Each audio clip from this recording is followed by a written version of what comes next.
What's up, y'all? It's poppin'. It's D. About to react to this video by Sunny V2. It's titled Pimp My Ride Was Fake. Here's the evidence. Damn. This is one of the OG iconic shows that was on, not VH1, MTV. And they would fix people's cars. I feel like that was around the era that MTV Cribs was popular. Is that the same era? I feel like it is. But to know that it was fake, damn. Why would you fake this? And fake it how? So you really wasn't fixing people's cars? I'm confused. Let's see how it's fake. Let's watch. You're at a house. It's not my house. It's a staged house. And the contestants' houses weren't the only thing Pimp My Ride lied about. The reactions were staged and retaken multiple times. Certain upgrades were taken off as soon as the cameras cut. It's for a boat. He goes, it's a GPS for waterways. It will not work in your car. And disappointingly, even Exhibit himself had no real interest in cars. Soccer moms coming up to me, telling me about their husband and their car that he had since the 60s. And I was like, stop talking to me about this. I know as much as you do. When asked if the show was fake, a former contestant replied with a single word correct, which isn't surprising as the show even lied about who the contestants were. For example, in Season 2, Episode 10, Brooke was introduced as a 22-year-old film lover working hard to go to grad school, which had been fabricated by the producers as she was actually a 25-year-old cocktail waitress planning to move back to New York. The reason for this, as explained by Jake from Season 3, was because Pimp My Ride only picked people in their early 20s.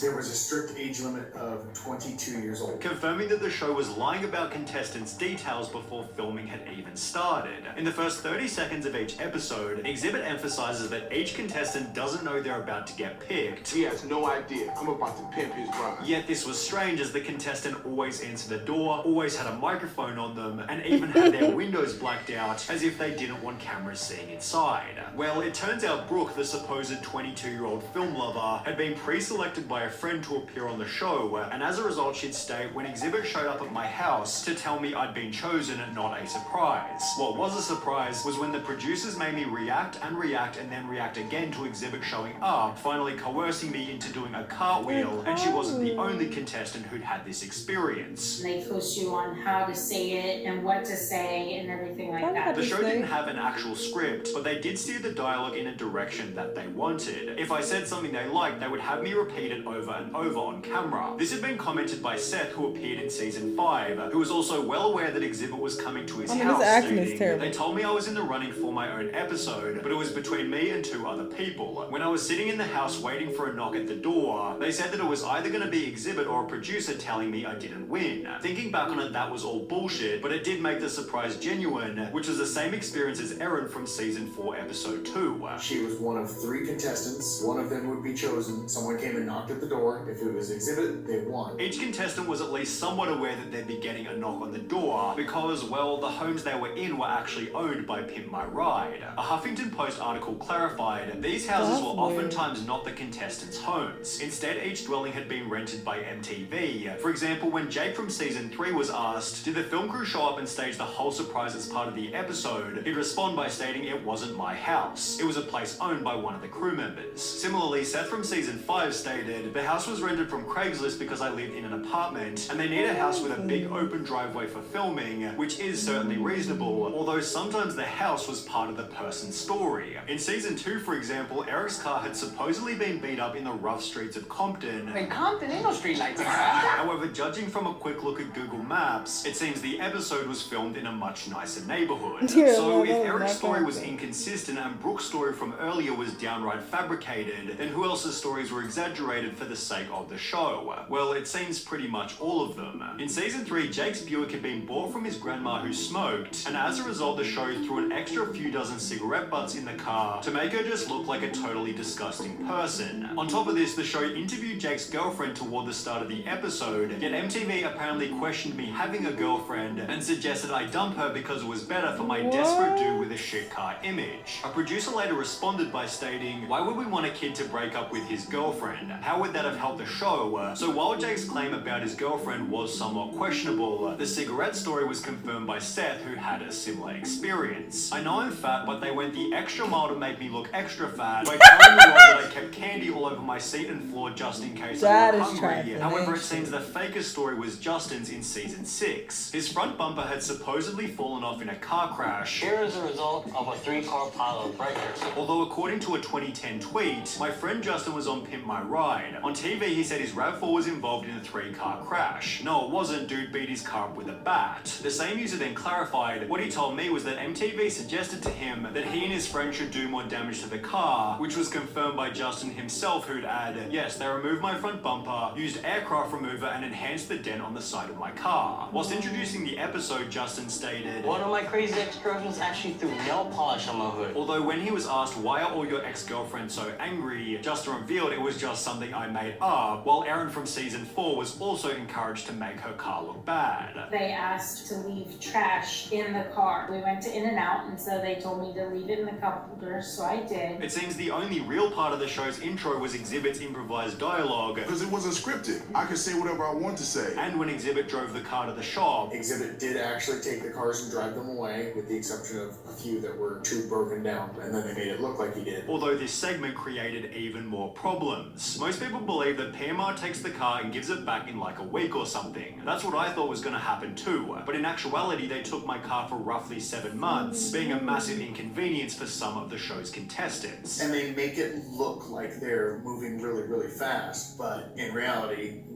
they weren't. When asked for the 5 months they had your car, did they supply you with a replacement car? Justin from season 6 replied, no, they gave me $2,000 to rent a car. For But I was 7 19 months? at the time. I rented a car for a month and it cost me $1,000, forcing Justin to find his own transport for the remaining 4 months. Seth from season 5 had a similar experience, being forced to go to a really small shady company off the freeway by LAX because they were the only ones willing to rent to me because of my age. It sucked having that rental. Which one, car budget because they rental? wouldn't take payments over the phone, so once a month I had to drive all the way from West Covina to LAX just for them to swipe my that's a car. hike. Although the rental situation was better for other I used to live in, contestants. They had my car for about 6 months. I In live that nearby time, there. I had the rental car for 6 months as well. With Jake from season 3 adding, they gave me a really nice Mitsubishi Lancer to drive for the time they had the Buick. In the meantime, the crew began to plan how the rides were going to be pimped, although according to a former production staffer, this was also somewhat staged. The boardroom scenes with the WCC crew took a long time to shoot. They often had to be fed line by line. Some of those guys never really got used to being on TV. Some of the lines in the shop probably seem rehearsed because producers would come up with them and feed them to the WCC guys, although excluding this, the mechanics were fairly innocent. The segment where they pimped the car was almost impossible to fake. They really did put shit in the vehicles and change everything out. But when contestants were shown what their new car looked like, Pimp My Ride employed even more staging. Finally came the day for the big reveal. They filmed my reaction to the car at least 10 times before I'd even seen it. And when I did, holy hell. Poor Betsy looked like Barbie's dream car from hell. It was pimped to the nines and hideous. This had been written by Brooke, who gave a much different reaction during her episode. Beautiful, perfect color, exactly the color I want. While every other contestant also filmed their reveal multiple different times. We had to take a lot of takes over and over and over and over and over and over again. Justin stated they had to keep retaking my reaction. Seth stated I even had to do the reveal of the car like 3 times. However, Jake's reaction anecdote was the strangest of them all. His first real reaction to the car was just quiet amazement where he said this is good. They immediately yelled redo and then things got a bit weirder. I remember this very clearly. Big Dane, very big dude, he like puts his arm around my shoulder, kind of walks me around the shop for like 10 minutes and he's like, listen, we put a lot of work into this. We expect you to be a little more enthusiastic, although it would have been hard to conjure enthusiasm for a car that barely worked. As Jake would later write, the problem with the show is they don't fix any of the mechanical issues, so my car was a piece of shit. What they did was make my piece of shit sound exceptionally awesome, which is great, just not great enough to drive on roads. The HuffPost article expanded on this by stating, the car needed a muffler, and so a fake exhaust pipe was installed to make it seem as if that's what the car was supposed to sound like, even though it was just a the lack of a muffler, while Exhibit brought up a much more dangerous incident. There was an instance where one of the cars wasn't fixed correctly, and long story short, this kid was driving this vehicle that was supposed to be like damn near brand new, and the steering wheel came off when he was driving it. It's therefore no surprise that the production staff has said, I can say that the cars often weren't fully ready when we shot the reveal. Some had to stay in the shop another week or so to get finished before the kids got them back, especially if they had mechanical issues, and it was Seth and his candy bars who seemed to fit this category. Pimp My Ride doubled down on his supposedly crappy diet by installing a cotton candy machine in the boot of the car, which didn't even work as the cotton candy machine didn't have a protective hood that fit. So if I tried turning it on, it would get candy strands everywhere. Very messy, so I never used it again after the shoot. Seth also never used the LED lights installed in the seats as they would get really hot if left on, while he also had to remove the gull-wing doors because the pistons used to lift them kept them from putting seatbelts in the back, which was highly dangerous. To add a cherry on top of the cake, he had to fork out a further $1,700 for a brand new engine, then adding, after that I drove it for a month before someone hit me and totaled it. However, the end to Justin's RAV4 was even more brutal. After 5 years of taking his pimped out ride to car shows, Justin's RAV4 caught on fire whilst driving as a result of faulty wires. It was later confirmed that this had nothing to do with the show, and at least Justin's car was the same one he first sent in, as when Tavrish uploaded a video titled I bought an abandoned Pimp My Ride minivan, he'd make a shocking discovery. The show originally introduced the minivan as a 1998 Plymouth Grand Voyager, however Tavrish discovered the car was now a 1999 Dodge Caravan, showing that after they wrecked the original minivan, the show sneakily pimped a completely different car. As a result, Exhibit has been the brunt of most of the show's backlash. I was the face of the show, you know what I'm saying? So people associate me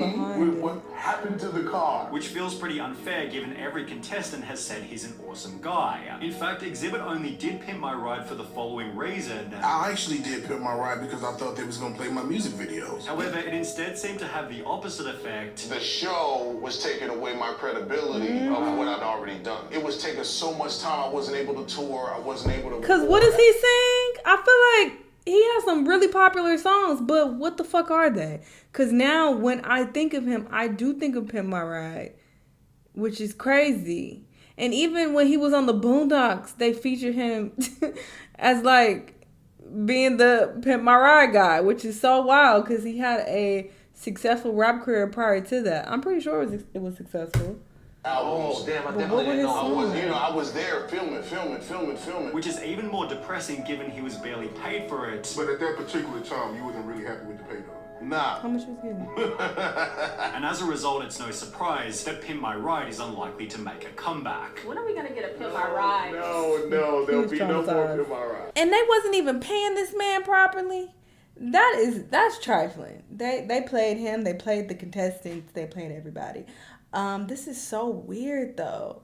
And then them even saying that, oh, you got to be between the ages of 18 and 22. So those are the only people who have busted cars.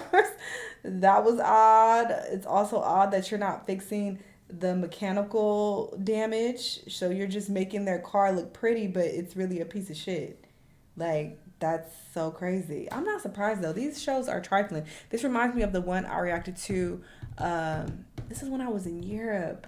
What was that video? They were talking about how the home renovation shows were bad as well. Like they were fixing people's houses, but most of the people who got their houses fixed up, like they ended up getting their homes foreclosed. Like they couldn't afford to keep it up. Like it was just all type of wild shit. So yeah, these reality shows, you gotta be careful. You think that they're doing something good, but really they're not. It's wild. Y'all let me know what y'all think though. Let me know what other videos you want to watch and I'll see you on the next one. Bye.